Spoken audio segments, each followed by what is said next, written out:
ogamba Madam Edith Nakalema. Secondly, Mama Mbabazi was and is not popular like Mukundi among both the rich and ordinary people. Therefore, his plot would face much opposition and would not succeed, which later happened. Using the churches and other religious groups failed because such organized groups have interests that go beyond the individual. They normally operate through laid down structures and internal organs. Some of these institutions have sharp differences and cannot agree on one person. For example, Kibuli and Old Kampala cannot agree on Mbabazi because of the varying interests. Since Amama's success depended on undermining Museveni, he could not use his office to market himself. By the time the hammer fell, he had no political structures and achievements in spite of his own state and influence in the government. Had hoped to rely on the NRM structures in case Museveni left. Even if Museveni handed over power to Amama Mbabazi, it is likely that this would have split the party. Those who were opposed to Amama would have left to form another political party. This is demonstrated more by the collapse of TDA. Dr. Kizza Besigye refused to be led by Amama Mbabazi.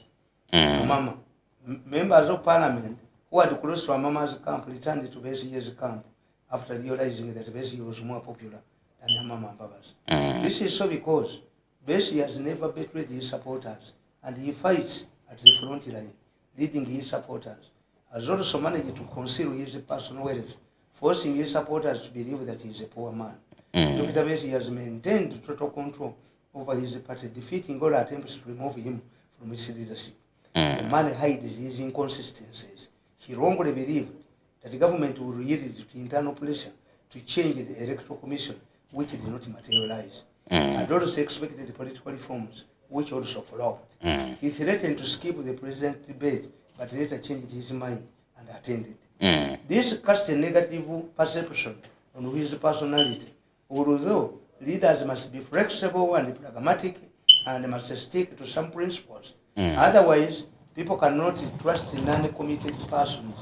Although you can have floating voters, you cannot have floating leaders or candidates. Voters can float over the fixed policies of the candidates. Therefore, candidates cannot have floating ideas. This is why they make their manifestos. You have to have a fixed. Besigye kyamusola arrogance ye.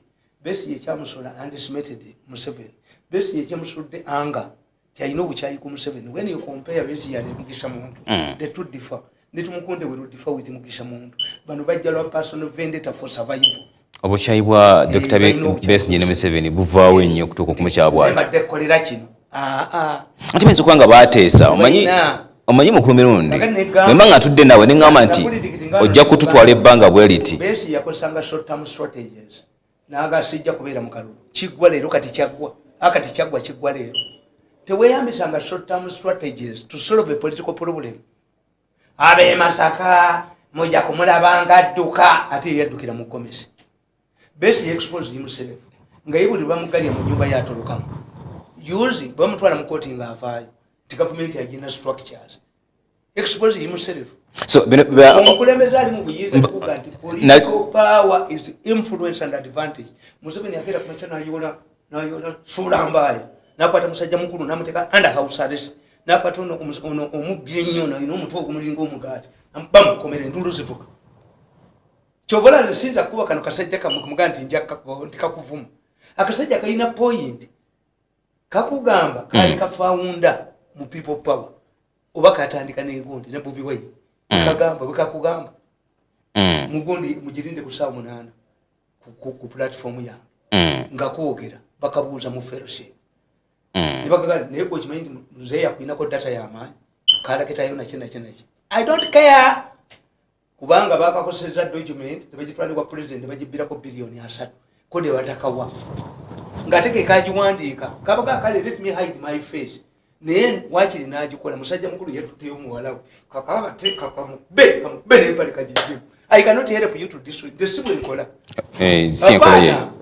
omusajja abye muwala wange nabula naye ne munonya nambula katonda nanyamba namusekula emigomitivu namusula ku ddwaliro nkamujjanja baddayo oli abera mwanawo kakati Musisi yategeera abajozi bali bamwetikula nga Museveni alambula ekibuga nyinyi buyinza omwana oyo yayono n'ekibuga ne musajja mukulu bansanga besi yatuwanguza obululu 10,300 bano obululu 17,000 nozimba n'akatale ak'ebiti n'okagula bilioni 2.7 tosubira nti ebululu bwe babakuba era bagenda kudamba babakube mu kibuga no bavuddeyo eri gye tubadde tubatiira obadde okola lipooti nga zeetooloola nakolanga lipooti briefs nga Nakalema azizzaayo olw'ensonga bazizzaayo osubira mukama oti bamuwutule mu kibuga kubera ebigenda maaso ebikolebwa kati nabagamba nti using Besigye ekyamukubira ddala short term strategies yalabiranga kumpi bwe wataba kalulu bwe watakola reform sijja kwesimu naleeta engalabiye nesimba bwe batakyusa electoral commission kugikyusa ne batagikyusa naleeta engalabiye kigambo yali nsobi gyali leero Lubale takubirwa kumpa kabaganda bwe bagamba bwagaana okujja tuyite Lubale ayogere nga bakisanga political science is a science. You cannot use short-term strategies to solve a problem. Don't assume nti abantu bonna bamanye ebikolo bino baafa bakyaliyo. Yes. Fe twabuuka abaana abawala baabuukanga ekigwa ayina empala abuuka ati atayina mpala abuuka ati nga atayina mpala abuuka yeewumbye kakati fe baba ne tubasaanyaawo nze nina kinina ezambi eddene lirudda gwanya omwenge nembavumira baganga onywa omwenge ne kato kyagunywa kakati nkugamba nti Kayibula yakuba abasajja bano kibula bamusasula bubi muze neewuunyeza nnyo oyina ekigambo kyo saawuliddeyo nti oba yadde mu mawulire kuba bwe bakuba Museveni Katonda nze mwagalayo emyaka emirala Kayihura bakuba mukube kanisa zongera okukunama kereziya eyongera okukunama mengo siga batwongerayo minisita wa butter trade n'akaliwo n'akatunda abaana baffe tebajja bibonyaabonyeramu naye mukulu mirundi nga tuli ku nsonga z'ebyobufuzi nkugamba nti Kayihura yabakuba atya Dr. Besigye and Amama Mbabazi have made costly mistakes in their campaign trend. They marketed a joint candidate, arguing that in order to defeat Museveni, they truly needed a joint candidate. This failed to happen, and it collapsed. This means that without sponsoring a single candidate, they cannot defeat Museveni. Although they went to a fallback position of denying Museveni an outright win. This was not their first choice, rendering it useless. If this was the first option, it would have made a lot of impact. Bajja ne bagamba nti tulina candidate okukuba Museveni. Ne badda mu TDA ne batwalayo biddiikuula bibiri. Waliwo kintu kyahaji ekidiikulira mu Kampala nakino kidiikulire Wakiso. Naku zo kyali kitandise okudiikuula. Ne mbaga nti ekisajja mu kiwe ekimansulo mutwale Namubiru. Akibumbebumbe kyo bwe kitabuka ne kitandika okudiikuula. Mu retirement benefits zaakyo mwagano kiteeramu ekimansulo. Mukulu mirundi ekyokweta candidate omu nkubulya ekyagwa TDA yagwa baagisuula Sebagala n'adduka emisinde n'atwala engalabiye delegation conference ya NRM. I was sent there as a spy kati ataddukawo Bobiwine yali kutte faalu n'agoba oyo baligobye mugobe nalino libadde lidiikuula ennaku zino lirwanyisa ono omwana gundi kati lirwanyisa n'aladisi lirwanyisa ono omwana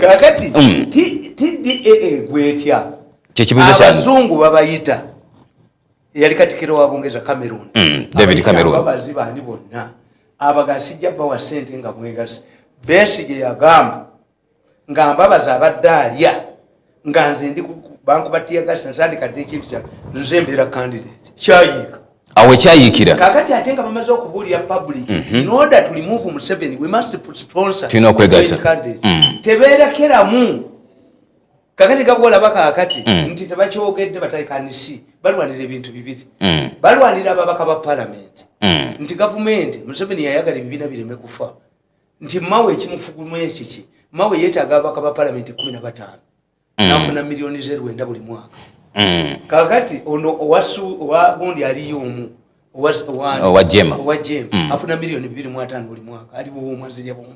With this money you can manage to run an office. Mukulu mirundi egereza kakati nti obatu deny Museveni lirani nabaga Museveni tadda mu lirani baba muwangu Ekya candidate omu kiyinza okusoboka mukana. Kyaganye tebayinza kiddamu era tebakyokeddeeko. Toyinza kudya matano gagatamu. Nobert Mao yabadde Kasese ng'agamba nti kyekiseera okulaba nga baleeta candidate omu. Kyagaana tatikisoboka. Ye ayogera ebyo nga bazimbira ku ye. Mao ye bamukozesaako ne yeesimbawo. Musajja mukulu n'amukubirayo. Olwo nga ani amukozesa bw'ogamba musajja mukulu yamukubirayo baba. Yakula abasuubi baana bannamboozi 2,200 ne bava ewa Ssemwogere ne bayingira eyo mu DP ne baddayo. Yalamuza DP. Kakati ate DP yagidduseemu. Kakati ate ali mu kya Bobiwine. Wowe olaba DP mu parliament. Bana sobola okuza abakulembeze 15 mu parliament. DP can bring about 15. Really? Yes. Nga kintu ndaba kyabika. Mao alinga tumukunde. Mao yategeererawo nti bankozesa luli ne bansuula. They will not come back. Mao buli wamu wonna asimbyewo abantu. To their information. Tumukunde buli wamu asimbyewo abantu. I know nkugambye nti one of the candidates alwanyisa Kasolo wa Tumukunde. It has a lot of money. Otera okulagula ku bintu ebisinga ne bituukira mu kulumira. So kuliriza kino ku nsonga eyo. Ku nsonga ya Nupo giraba mu parliament. Kibiina kino ekipe kya Bobiwine mu parliament okiraba wa mu bukulembeze obujja. Bobiwine ekiseera ky'abantu kufulu kusensi yakiyitamu. Message zaabwe zonna kati Bobiwine yatuuse ku ballot. Bobiwine challenge gy'ayina ye history ye. N'oyo gundi oyo omwogezi gwe bamuyitaani. Gyole Ssenyonyi. Oyo aguvembwa. Oyo bamuteeka mu javamu monitor muntu w'abano bafere. Kyogamba naye maafi. Era bw'omulaba ali aluufu talina kyakoledde kibiina. Omanyi nti yasooka okuba essimu. Kana kasajja kagambe nti nankanzije nga bali mu debate. Naye Andrew Mwenda yayingidde enteekateeka. Singa omusajja ono agoba Ssenyonyi oba abantu ba people power ne bagoba Ssenyonyi we amutegeereza awo Ssenyonyi opale. Singa omwana badde vibrant nnyo ayogera ensonga buli muntu agamba nti omwana ayogedde ensonga. Omukazi anaakussa abeerako ebiguuli Ssenyonyi temuli Ssenyonyi w'abano. Bamusize busizi. Amuteringi. Nkugambye nti challenge gy'ayina kati to graduate from a crown prince to a king. Abakazi abafanga bafuna embuto bali bameka. Ne bafa bazaala. Tewali afanga afuna lubuto. Kati Bobiwine yavudde mu kufuna olubuto kati agenda kuzaala. This is the most important challenge gy'ayina. Ajja kuwulira history ye yonna awulye ekibiina batandika okiddukamu nti kyaba mafiya biki. Kiki batandise kikuba. Kana akasajja nako kalwana ntalo zaako kyobala sikakuba. Naye katidde ekikodo ky'embizi ne kakisuula mu lusaniya lw'abahaaji. Balina kutema. Balina mpirawo omulekawo. Bobiwine tayinza keekuulamu. Kamukuba naye kalina entalo zaako. Nze kyenkaagalako nange batubbye ekimala. Kati, by the way, mukumirundi. Sulambaya yali abwagalako nti naye abubbi. Omwana yayiya 27 gani gundi era baagiba. Era noona akasajja kawandiise document ya era omusajja mukulu alina ssente empitirivu era yagitwalidde beewuwe kaka bakube. Ekya Andrew Mwenda okuyingira. Ekya Andrew Mwenda okuyingira no. Bakawandikako mu mawulire. Olaba kawandikako. Kirekawo ekibiina. Ekibiina kya Nupu kigenda kola. Mukube Ssenyonyi. Ssenyonyi ate nga yali yavudde abajinga bakugamba. Okumanya kasajja tekategeera.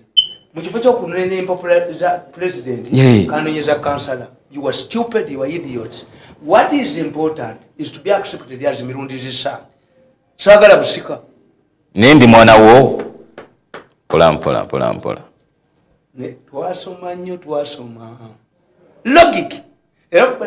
So kino kyogamba nti president nga awandikira Mbabazi ebbaluwa yamugobya mu gavumenti ntiva ku mukazi wange kumubonyaba yamugambye nti amunoti eroya but I can use logic. Museveni yabulira Mbabazi nti amunoti eroya like you but I can use logic. Nenkunzika. Nenkunzika. Yamugamba nti laba Bayibuli egamba nti omukono gwajja kuwandika ku kisenge tokyasaanira. Mbabazi nasigala nga abwambi.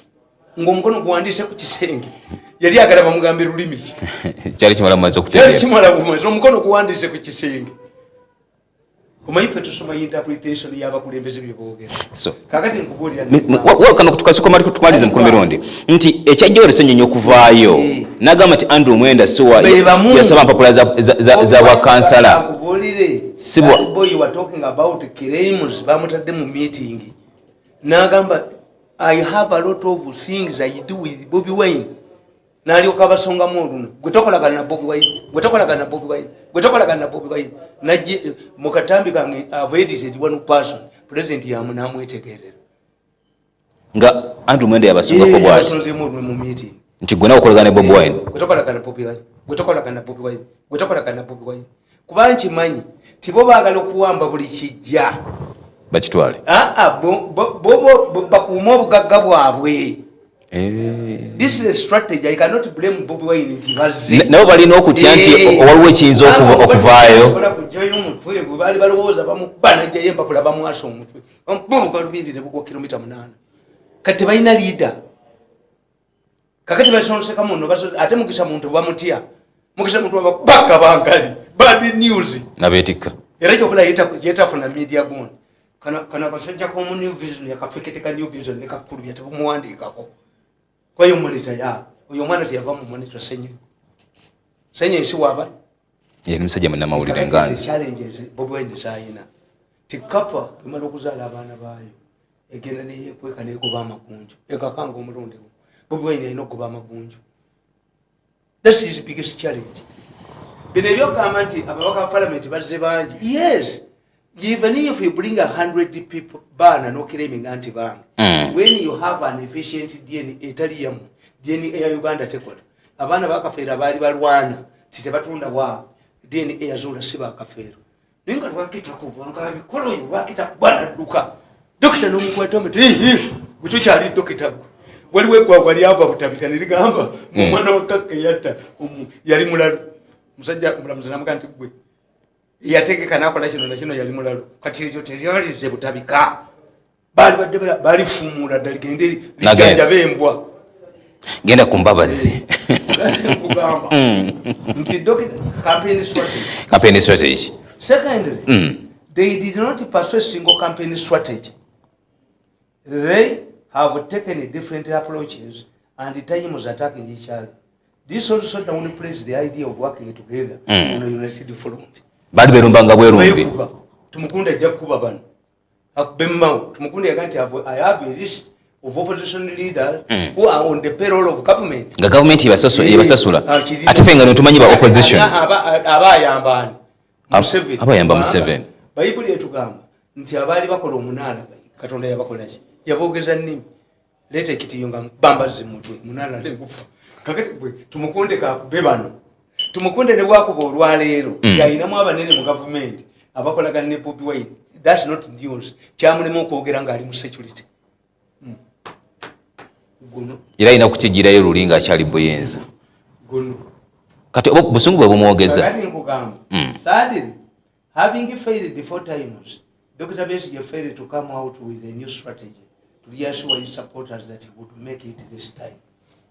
Takyalina kipya n'okugamba obugayi nti banziba is a failure. Lwaki babbagwa abakazi bonna waliwo n'abajja mu kibuga nga tebalina mpale bonna babakwata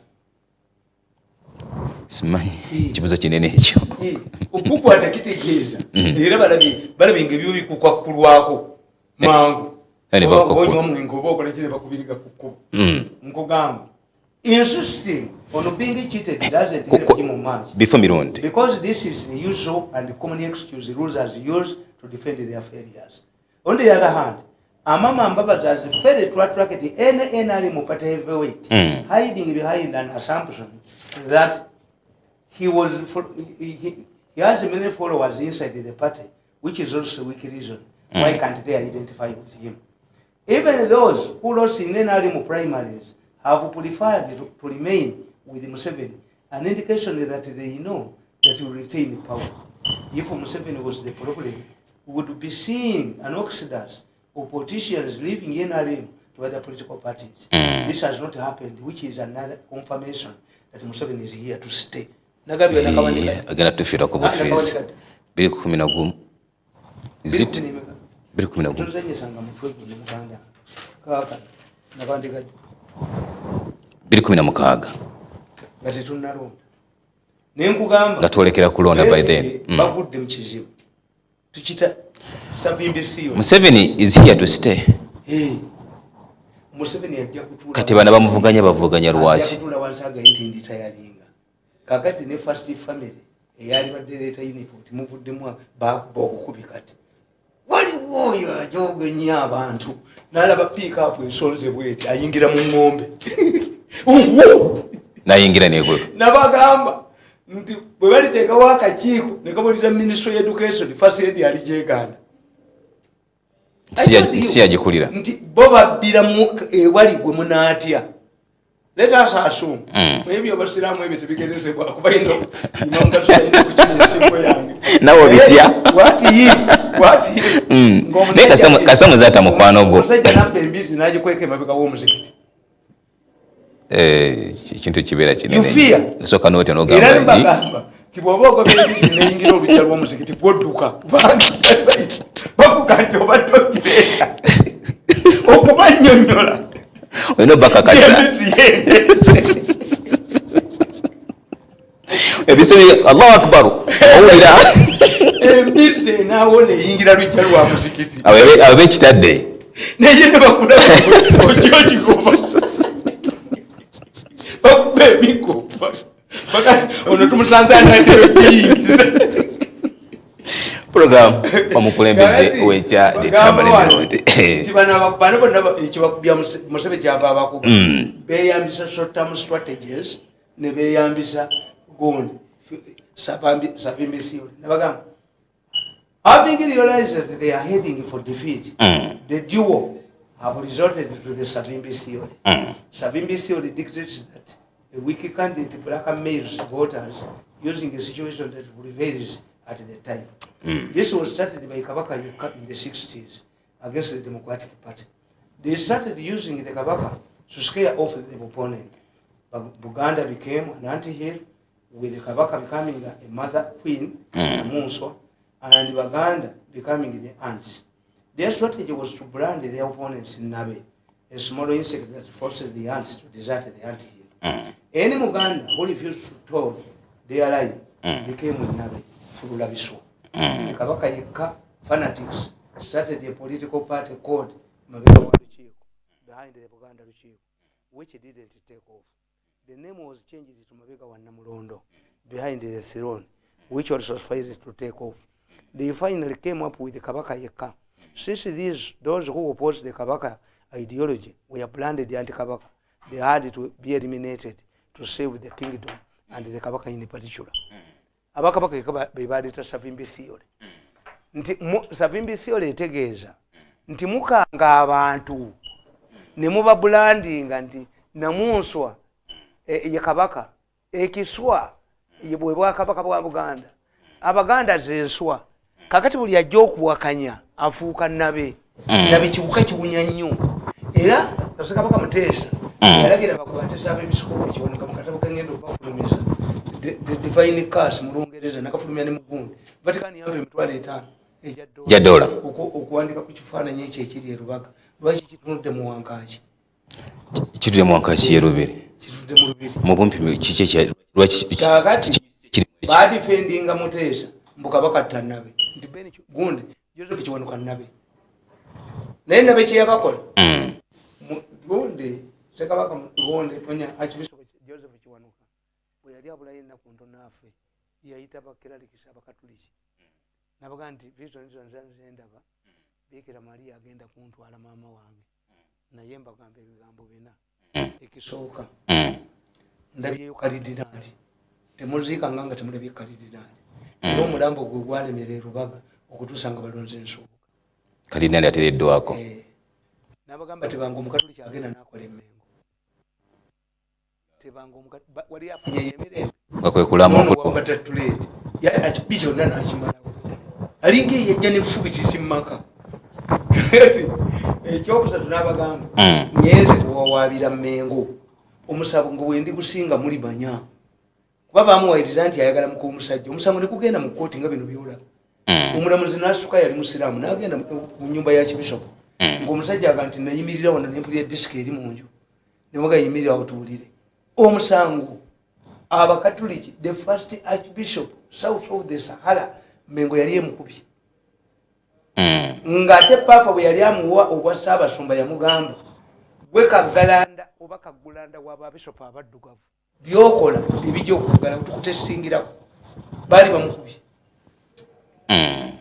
akati yabagamba nti ngeze kwawabira Mengo bukulinsinga mulimanyi olunaku kiwanika lwafa libakuba obwakabaka Mutesa bwe yaddukira Lubaka Gandula yaddukiramu tozanyisanga kifaananyi ekyo okutunula mu wankazi symbolic ogwo muzinga gwekereziya Lwanga akoze byonna byasobola no Minister wa Trade wa Butter Trade yakoze mbuba kikyusebwa bakireetako n'endabirwamu nekizaasa ba manyi kyagali omukazi najja nakiira acid n'akomawo kazi byamaaso nti omukazi omuzungu yankubye oluyi ekyo kita kyakuzanya bibiri ekyo tekiri e Brazil tebezanyibwa ekyo Brazil towakirabanga kibalaganga muwadika kuna kiraba kizaalibwa wamu n'ekyo amaanyi ago gavaawo omugamba ekereziya erina egundi kakati wano wenkugambya negamba in Angola the unitary leader Jonas Savimbi linked his defeat to resumption of war. He wrongly believed that the people of Angola would vote him to save the country from war. The arrogance backfired. After losing the election, he rejected the results and started preparing for war. He was isolated by his former allies in the USA, and his generals joined the government. He was later killed in an ambush and buried in the shallow grave like a dog. Nagamba Besige. Nti biboga kigwa leero tukita Savimbi siole. People cannot vote you for fear of chaos. For you, if you can foment chaos, what about a government that has a monopoly over violence? Chechakuba Besige tachadda. However much you repaint Besige, kati strategy agikola atya. Kati bategeera nti Besige tachadda kukuleta tumukunda asikire Besige kiganyi. Bateeka toyinza kuba kakyala kali kawini n'oteeka wono omukulu w'essomero head mistress but you know simanyi nti yali ayogeddeko ne mu parliament Betty Awol I saw her ng'agenza okulaba Bobiwine bamugalidde mu nyumba ate ye yagendera mu mizinga ate abajasi abasibidde Bobiwine wakatebe bakuwerekera nga nti ono mukazi alizoninga does this woman reason so ekyokujjayo omukyala Winnie amuli yati naye tagenda tayaka kaga omusajja ono yalinga nakisomako mu European history nti baddira kabaka omu ne bamukaka awasa omukazi baddira banko mumwejja afumbirwa ni potent man aleme kuzaala kati Besigye yaleka ekibiina akikubye ye nga preparinga fuhu naye ffe tubagamba nti okubala politics kulinga pasi y'omupiira kakati mukulu mirundi tumukunde bamulemeseze tokugenda mu FDC Winnie Kiza agenda okuva mu parliament okumusigisa n'omukyala kati baleeta Lukwago Dr. Besigye si yalimu wanajjira mwabo era ajja kubwa kubanga tubategedde nti bobeera serevu waabwe so Lukwago ogenda mu FDC abala wa president nti bamuleete omanyi bagamba kakati they will delay FDC elections conference a delaying it nti bano basooke bakole nga gundi bwe yakola Kenya nti let me bring Ukulu eyanga Kikuyu kuma I can control and I know Kikuyus don't vote in nane Kikuyu ne balayira Odinga baga katulete kibaki and they split the Kikuyu vote. Why do you vote Uhuru Kenyatta to extend Moyes administration?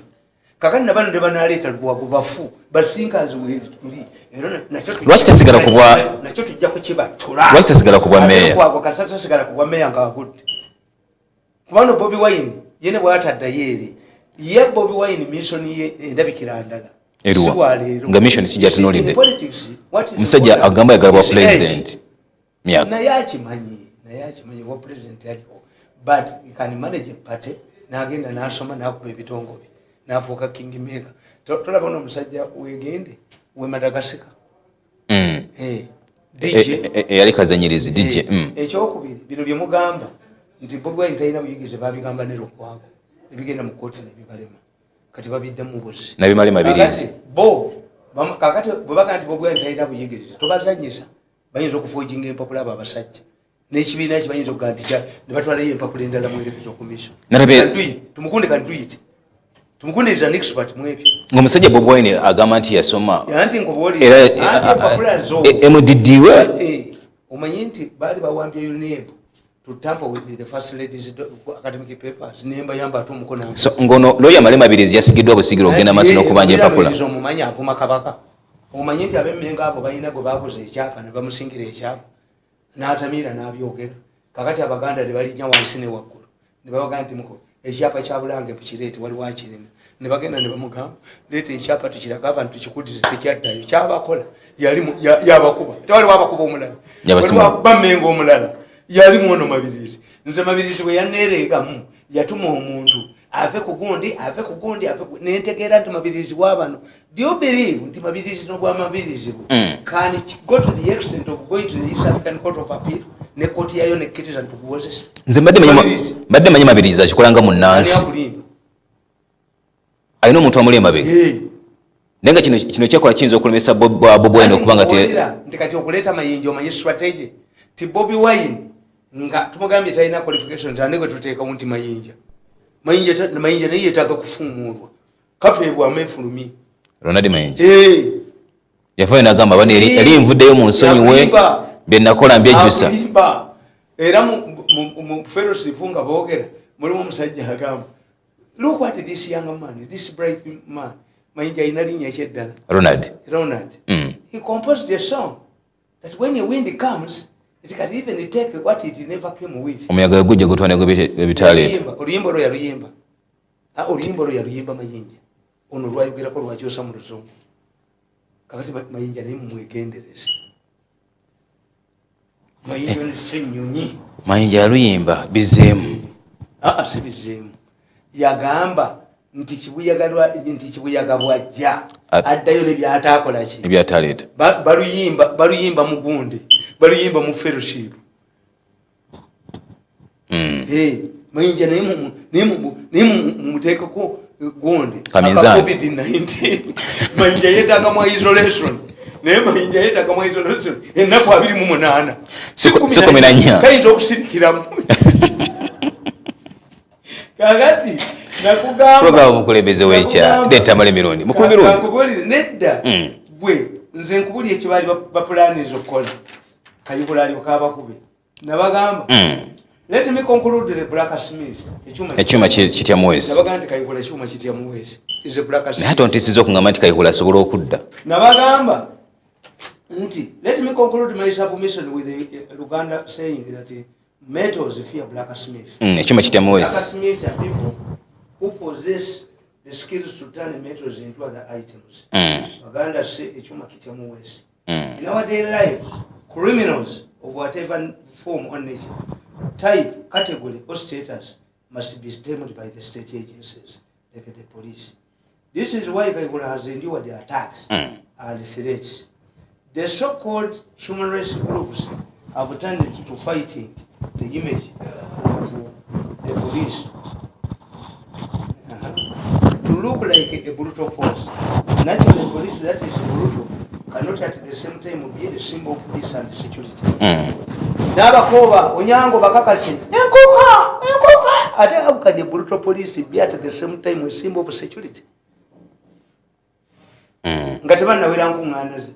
Naye waawo naliwo kibule mwenye naye bambulaka listinze lwaki Ronald kuyitamu lwaki ali mu ministry ya water bagala kuba mu sente nono musajja mugisa ye the fellowship is divided ne kamifuka eni ali mwako no tava akakoze tata ina link ne president akamifuka amita mugisa ne muganti gwe mugisa ya Mungu tereko video ojirabe bano bye bakugerako naganti am safe cause you were safe nti kati kibule babamu banabe mengo akayero ka NRM tekagenda kuddusa abantu nkugamba nti on many occasions of festivities, soccer matches and the political rallies including those organized by opposition are guarded by the police, which is brutal. How?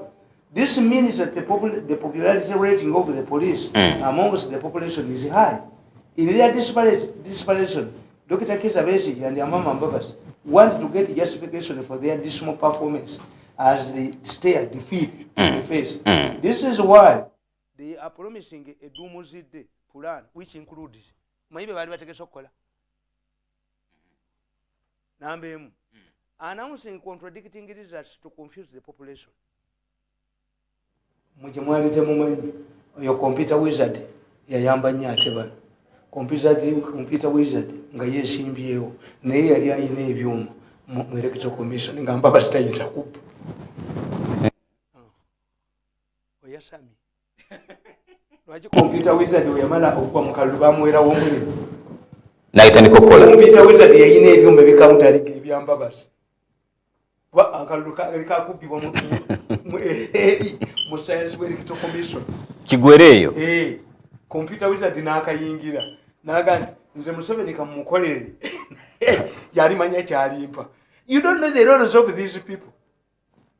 Computer wizard yalemesa abambabazi okubira akalu ku science mu electoral commission. Waliwo enteekateekana enambula okufa okubba akalulu ako bamuyita tulyamuleba baki nagamba n'owange nampita nantumira abantu neŋŋaana okugendayo ne mugana n'owange you are heading to prison. Toyinza kutunda ttaka lyetwanze Kawanda ludda wakaabanyolo naye olwamala okutunda bali bannaffe ne badduka nga bwe babadde basudde wakyenji olumala obbakolera nga badduka n'obujozi bwabwe kyokulaba ku nsi tekuli asobola bawagira.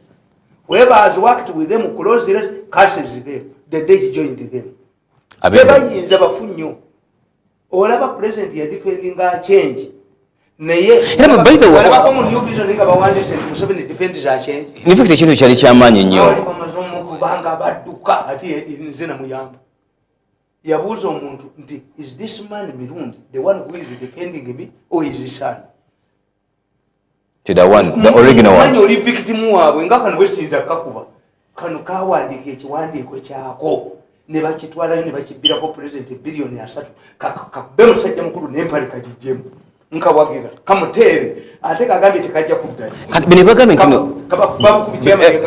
you know that we have a lot of information. Yes, but even me I do.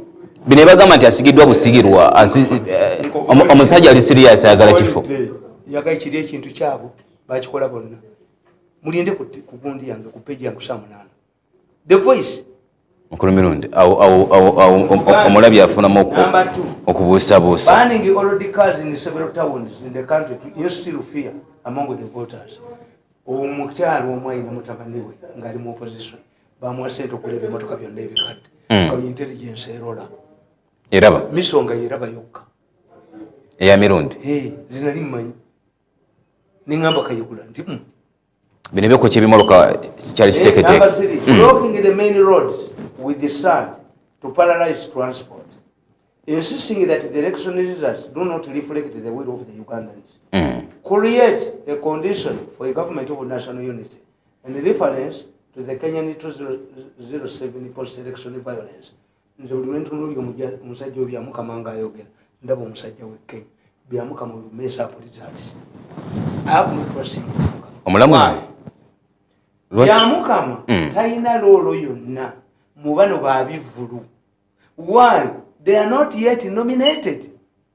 Omwana omuwala akola akasiki ewaabwe abalenzi babasiibule era omusajja tagenda kasiki kali bwemubaamu ow'omukisa olwo ayinza n'okugendamu n'olubuto lweri n'olulwe ne lugenda eri alufuna kasiki.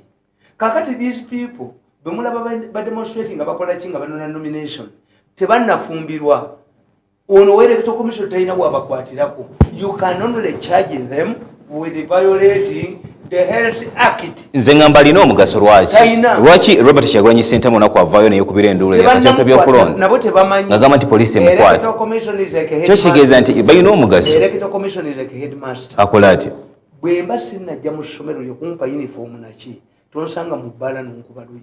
I'm not yet yours. siri muyezi wo. What if a mugole dies nga tanatuuka mu charge? Is he a married woman? Aba tannaba kuteekebwa kompyuta. Okola ki? Ofuna mulala. Omusajja n'osanga omugole gw'obadde olinda mu charge nga alina musajja mulala muloogi aba mukazi wo.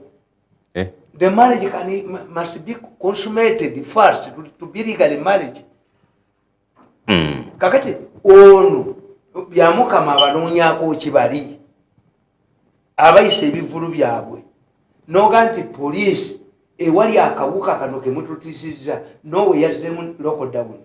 Kenya eyoyo kati baagula buli gavana bamuwa n'agula kofini emitwalo 10 ne bategeraawo byogera kabali okukamala n'ogamba nti gwe aviolatins nga wano mwakwata pasita yiga kwogera bwogezi ne musiba mu kkomera kigambo kimu myezi 7 mwezi mulamu. Shut down. Don't open your mouth. It stinks more than a Marwa toilet. Kekali akadda katufu pastor igo kogereza Yes, arrest them. They are not nominated. By referring to them to the electoral commission, you are helping them omusango baguleke kyembagamba nti abasajja abo abali mu security bakolaga ne babbi bannaabo ne bakuba abantu ne babatoochalinga nga bakimanyidde ddala nti there is no evidence accepted by courts of law when it is abused through torture. Kati ani ayamba munne? Ani ayamba? Nababuuzizza nti ekise ekyogi kiyamba mubaazi oba nti mubaazi no ekise ekyogi abasajja bagamba olina okubeera n'ekise ekyogi lwaki obutalumya nti kati oyo gundi etteeka ly'abasiyazi lyaleeta mu ggwanga. And the issue of overseers is going to play a very important role. Amateeka ga science mu kusonga ya COVID ga etteeka ly'abasiyazi tuyina bameka no bukooti bwe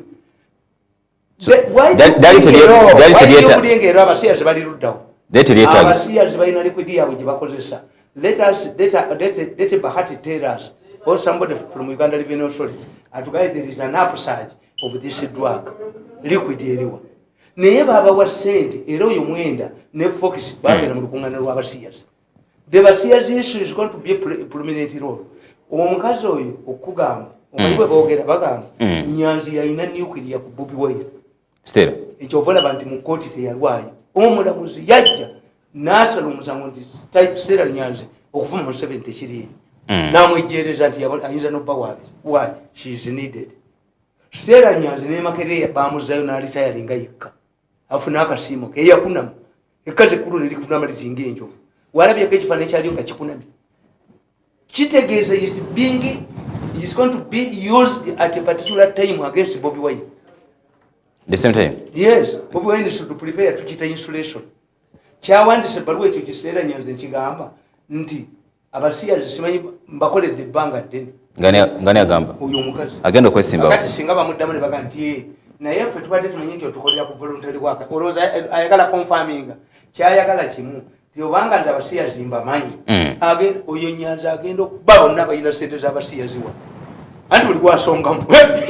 Alinga bad black. Bwe yagamba mukula nti bwe toyogera sayizi yo ngimanyi.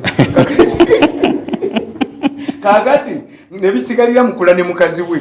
Omukazi ate mukula yali tayinza genda kwepika mu gundi mu oba yali amusikako gambo zikumulisa badi bulaka bwagamba mukula nti kutoyogera sayizi ye bwezi. Kakati mukazi we yagirabya atya yakulaba ofuka yakulabya atya omani baji bakuta noyo Nyanzi explode ye time bomb kubanga isi bojikwatira ke yabika.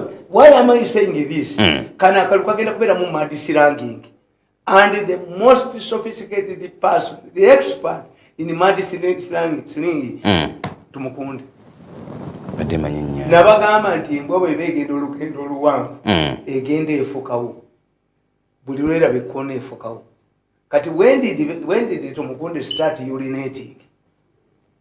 Eyo neje mwamutwale ali agala kufuka sente ziyajja president yabu asobola kutegera java president yabu yes sente zibasepedinga mu security cameras ezago byakayobola zinzo mujjako sente za kamera sente zo kazi bajja mu security cameras zinzo mujjako lezi mu investigate it the source of finance ninga kinaso kinzo kusoboka kakati madi singing stage yejja kati eno preparing abantu nalokoka nabirimu nabivaako oyina preparing Bobiwine ayina okufuna ba spin doctors naye ngono ye gundi amugobi yagenda ne mayinja musajja omwesibyeko nnyo ate nga ffe tulabakola nnyo mukumirundi in fact sennyonyo obudde bututwala kanti ndi okwesimba walina bwattira akalwalina gwakolera sennyonyo okwesimba kuba MP nkugamba in addition to the police vigilance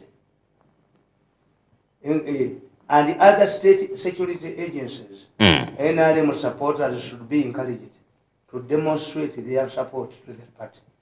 They should not accept to be cowed by these noisy opposition leaders and their supporters because this is intended to demoralize them to fall into the opposition trap.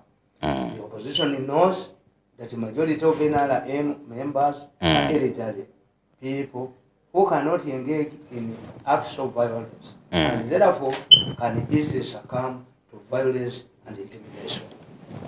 Beni Namuganza, Pastor Namuganza abali bubi abakadde mu kibiina. Abagamba muveewo. Mutakati. Namuganza sibe bali ne gunde. Agamukaddiye. Sibe bali ne gindi. Omusajja nabaga nti up to today uyo omusajja abaga nti ettaka nditunda. Mukyalo Senindi n'alyoka yeewuuba n'aleka ewakiso n'adda e Kampala. Ettaka ly'e Kampala mukyalo Senindi. Sebo kabawoogere ne boogera ssali. Yali mwiti n'obugomesi bwe. But they are big used. Mukulu nga tumaliriza mu ddakiika emu. Kano kakati amawulire agesanyu genina. Amawulire agesanyu genina. Gatuwe tuwulire. Sempijja. Vincent. Muzzukulu wange Sempijja. Vincent. Ebyetteeka yagambye mbu byenjogera tebiriimu. Twebaze Katonda. Bweba tebiriimu twebaze Katonda. Bweba mu ebiri musobe tajja disaininga. Kuba mu byegaanyi. Ebyetteeka. Ye Kadaga yagambye nti munnange. Mwenyeneze mu mugamba mbetentera bwerere nti buli kiteeso kyonna ekiva mu gavumenti side nze siteesa etteeka ly'emmwanyi lyava waabo. Even the intention we know that a law can be brought nemujjamu ebimu. Era twebuuza Vincent yasomera ku mmwanyi. Omwana munnabuddu akulidde Masaka amanye emmwanyi kyeki. Eryetteeka lijja litya. Mukulu ndo manye emmwanyi. Bino baali bapimye emmwanyi ettaka okulitwala balikebere basibeke emmwanyi. Yagamba nti ebbaluwa zibasanze wo mukazi we nali mukwana tukyasoma. Kakati nga nkulinda ate ogambira ki nti omwana omukulu wo olubuto lwayita mu bbaluwa. Kakati bwe kiba kitegeeza nti muzzukulu wange Sempijja byenjogera ebyokwagala okweddiza emmwanyi kuba balina bazishimye mbungi. Quality, don't waste money on quality.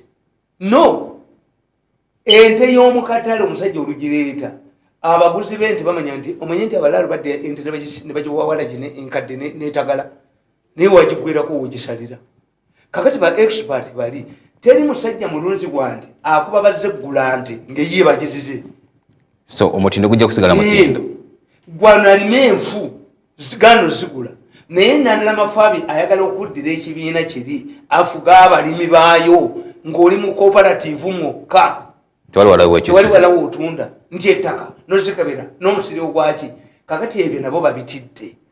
Naye baŋŋambye Sempijja yagaye nti omusajja nzitira bwerere jjajjange ebyo kakati birimu byavaamu. Kano nga tumaliriza. Nyinza okuba mbazi gy'okuba muti omunene yenye. Abalabi baffe baagala okumanya ku sayidi yo. Abalabi baffe baagala okumanya sayidi yo. Lwaki Bobiwine atukogaana okukwata essimu z'abayimbi banne we bajja mu situwago nga Eddie Kenzo? Kenzo tekyali sayizi ya Bobiwine. Bobiwine kakati bbeeyi nnene ayina abamukuuma ayina abakola ki. Bamala kumugamba nti njogere nti ajja kuuza mu biri eby'ekidanda. Tebakyali ku level emu. Mwesonyiwe. Yes. Bakati Kenzo akakane. Era nti political power, money, you get new friends. Nabano benyini abagamba mbuti bafero. Kenzo agamba Bobiwine nti yamuyamba ne we yali mu Ivory Coast. Yes. Kakati government yamuyamba. Yali muyambi eki. Amoleza kase. Nenda mutegeere Bobiwine mwerabire gye mwamulaba. Kenzo takyali size yo. Bobiwine presidential candidate nti ali ludda wanti amazedde kika 10 nti ali ne Kenzo. Obudde bwetaagisa. Kenzo ali muyita bayimba ng'oli omukulu. Program omukulembeze w'enkya. Bayitanga nga bajja okuyimba mu State House. Tabeetaaga kati. Sike kana akadde. Only need tuyina kye tuyita essential. Tuyina ekika tukiyita essential and necessary. Kakati this time he needs only essential people. Not necessary. Not necessary. Program omukulembeze. President yente. Nabo bayina mu structure. Bo abawola president yenga ali nabo balina nabo obuuka kati balina okumanya they are dealing with the president with elaborate structures. Kati bino yagamba asaba Kenzo alina kusaba busabe kulaba Bobiwine. Kati abahandolinga kubagala kulaba Bobiwine. Yagamba Kenzo tetwagala luyimba kati. Bino ebintu si bya kuyimba kati. Si bya kusala program. Kenzo era nakina kati yefu Kenzo nga yafunye ekizibu oba alwadde oba akoza ki. Takwata simu n'akubira Rehema. leo malino kujja ne bawe bamulebe ku mutwali bwaba ine bo batamuyita. This how things work. Professor Kuzeso Mkabwa bebale kwango tambula program omukulembeze wenja Kenze kati Bobiwine mazima wangu Kenza kakani kamilioni abo tachetaga program omukulembeze wenja bwete Kenze n'okula Tamale mirundi tujiddamu ku Sunday saa zibera kwa saa 3 mpaka saa 5 zimbe yoyo ekikola yoyo mumumu anase ekimwe zimbe yoyo